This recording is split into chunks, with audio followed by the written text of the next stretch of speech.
Palavra de Deus. Meditações diárias das Sagradas Escrituras, com Júlio Falcão.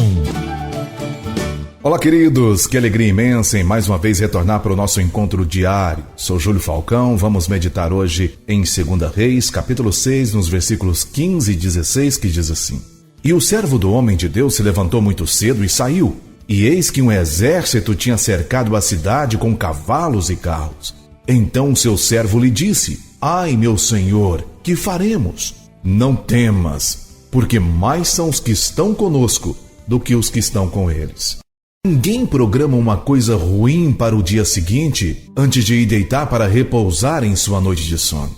Quando oramos antes de dormirmos, pedimos a Deus que nos dê uma boa noite de sono e um dia cheio de bênçãos. É assim que a maioria dos cristãos encerra o seu dia e se prepara para um novo amanhecer. Agora imagina você acordar e, ao abrir a janela ou a porta de sua casa, se deparar com um grande cerco de inimigos. Foi exatamente assim que começou o dia do servo de Eliseu. Grande era o exército assírio ao seu redor. Então, meu querido, ele olha para aquela multidão de inimigos e se apavora. Aquele era um dos mais cruéis exércitos, mas não era invencível. Aos olhos daquele jovem, a derrota era certa. O inimigo era maior. Ele vai até o profeta Eliseu e diz: Ai, meu senhor, que faremos?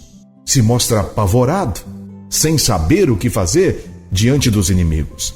E Eliseu dá uma resposta digna de quem vive pelos olhos da fé. Não temas, porque mais são os que estão conosco do que os que estão com eles. Isso é a plena certeza de que Deus é maior do que todas as coisas. Enquanto o servo de Eliseu enxergava somente a grandeza do inimigo, ele já visualizava um exército celestial ao seu favor. Sabe, querido, isso serve de aplicação para as nossas vidas. Às vezes somos cercados pelos mais diversos inimigos, como problema na saúde, problemas financeiros, contendas familiares. Enfim, meu querido, parece que não conseguiremos sobreviver a tal cerco. Mas essa não é a visão que Deus quer que tenhamos. Ele não quer que vejamos os nossos inimigos como algo invencível, e sim que enxergamos pelos olhos da fé a nossa vitória, antes mesmo de acontecer. Sabe, querido, Eliseu, depois de ter acalmado aquele menino, orou a Deus pedindo que o Todo-Poderoso abrisse-lhe os olhos para que ele pudesse enxergar nas regiões celestiais o tamanho do exército de Deus, o quão poderoso ele é. E muitos hoje precisam exatamente desta oração, pois estão focados só nos problemas e se esquecendo do tamanho do poder do nosso Deus. Deus detém toda a força e todo o poder, meu querido. Apenas mude o seu jeito de enxergar as coisas e verás as grandes vitórias que irão acontecer em sua vida, aliás, em todas as áreas de sua vida. Porque mais são os que estão conosco do que estão com eles, ou seja, maior é o nosso Deus e o seu exército do que o amontoado de problemas, meu querido. Creia em Deus, calibre a sua visão espiritual e confie mais no Senhor dos Exércitos. É Ele que garante a sua vitória. Eu quero orar com você. Poderoso Deus, Pai amado, querido e fiel, a exemplo do que aconteceu com o servo de Eliseu, quando, ao abrir a porta ou a janela do seu quarto, no romper do dia, viu-se cercado do grande exército assírio. Muitos estão vivendo essa fase, Pai.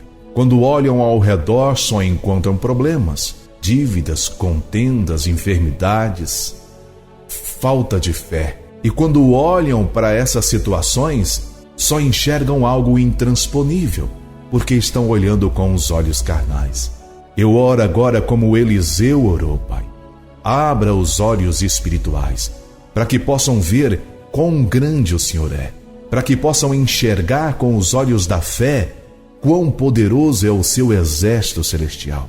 É o Senhor que nos garante a vitória. Assim eu oro em nome de Jesus. Em nome de Jesus. Querido, ajuste a sua visão. Quanto mais perto do Evangelho de Jesus, mais distante você enxergará pelos olhos da fé. Eu encerro por aqui. Se o Eterno permitir, estarei de volta com você numa próxima ocasião. Que a paz, a graça e a misericórdia de Cristo Jesus estejam com você e também com todos de sua família. Você ouviu o devocional Palavra de Deus com Júlio Falcão.